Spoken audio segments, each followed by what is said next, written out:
I exist pretty disconnected from the land I live on. I eat food shipped in on trucks, work remotely, and spend hours online interacting with strangers who don't live anywhere near me.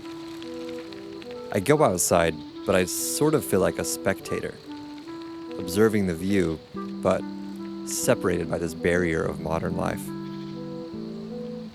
I think this disconnection could be why I often feel floaty, like I'm here, but not here.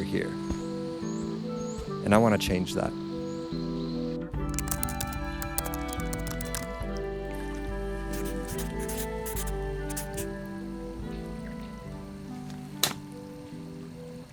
At first, I thought to reconnect to the land, I needed a garden. Next, a permaculture farm. And then, an earthship. But then my garden failed for the third year in a row. Dad duties were piling up, my demands from work were speeding up, so I officially gave up. I let the garden go, at least for now. But I haven't dropped my desire to reconnect. In fact, it's only grown louder. So I keep searching. The first time I came here was during lockdown of the pandemic.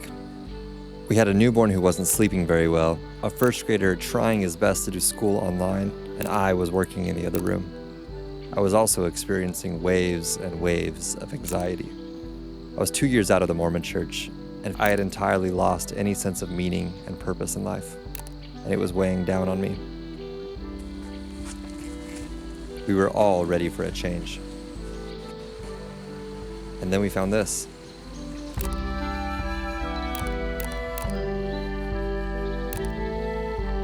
The school is nestled into the redwood forest. The vast acres of land are cared for by Buddhist monks living here in refuge. The moment we stepped out of our car for a tour, we all felt so much peace. 2 weeks later, we were packed and moving our family to Santa Cruz. And for 2 years, I'd drop him off to school and then walk these trails. And that's when I started seeing them. Mushrooms.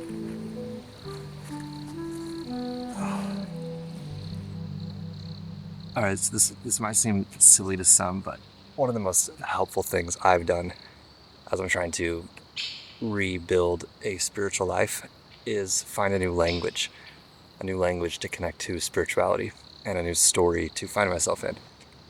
And nature tells a story of change, life, death, and how it's all connected, how everything shapes everything else. The oak dies and makes way for the mushroom to emerge. The meteor that ended the dinosaurs somehow made room for us to eventually exist. And that same force is still at work today. There really isn't such thing as an end. It's all just changing forms. And when I remember that I'm part of all of that, I kind of start to feel calm. I can look around at the way the world seems to be falling apart and see that it's just another season of change. I still have a role to play and a certain duty to life. I'm not apart from the change at work, but I also don't resist it. In fact, I'm practicing to fall in love with it all, to give it a chance to bring me joy even as it breaks me open. And somehow, finding little growths of wild mushrooms helps me feel all of that.